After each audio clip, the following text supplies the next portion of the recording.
I find your amateur attempts at torture to be quite pleasurable. I could resist it for cycles.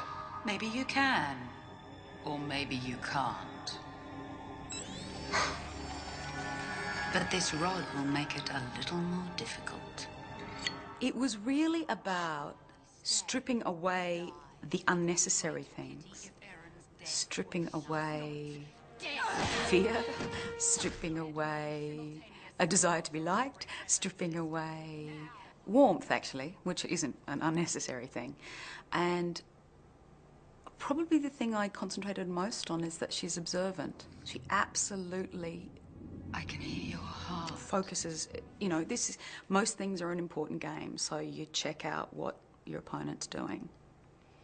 And that, when you do that, you're not looking at yourself anymore, you're not really even aware of yourself, you're just going zook onto the other person. And that was Journey into Grazer for me. And the fact that, for me anyway, she's very cerebral. I know people don't notice the brains as much as they should, but yeah, for me, that the brain is... So for me, she kind of centres in the eyes and the brain, and that is focusing really importantly on what's going on and how to win the game. And this face from your home planet? I think so.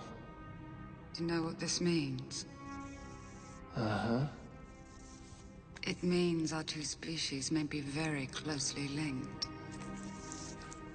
Which does not surprise me at all. I think what drew me to her was her intelligence. Because it's not very often that a female role is actually very intelligent.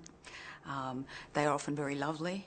They are often very passionate, which are all good things to play. They often love greatly or feel deeply, but they don't necessarily think in a complex manner.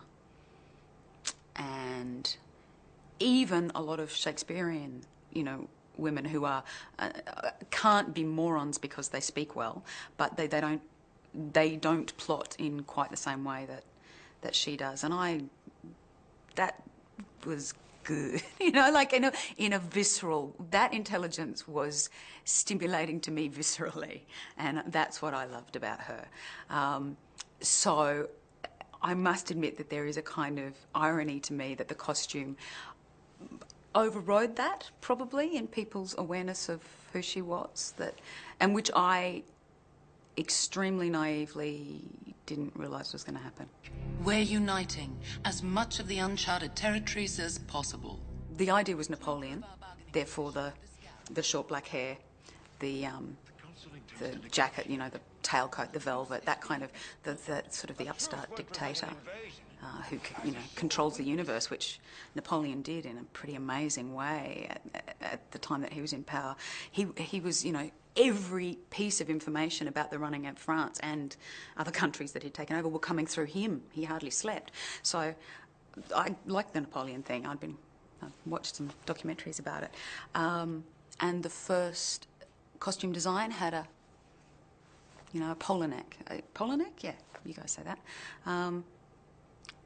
And I think the fantastic costume designer decided...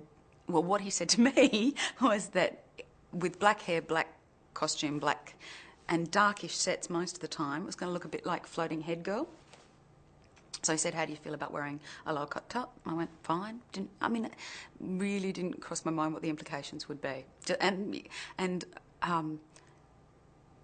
when I saw it, even when I tried it on, I was thinking in terms of a soldier showing their chest. That Dargo shows his chest. There's a kind of bravery and arrogance about going, do you want to stab me? Just give it a shot. So that was where my head was at, and that's the naivety that I probably displayed. I didn't think about the girly bits of having a low-cut top. Really didn't. I guess in some ways I did, and I just thought that was gutsy too. That's the same sort of thing. That's like... you want to stab me or do you want to look at my tits? And I really don't care if you're going to do either, because I'm going to win this interaction. Do as you are ordered, Lieutenant. So, but it really wasn't until I walked out on set that I kind of went, I think people are going to be looking at my chest in a way that I wasn't expecting. And yeah, there's been, and that led, of course, to her sex swipe, and you know, that would never have come to the writer's minds had she been wearing something neck to knee.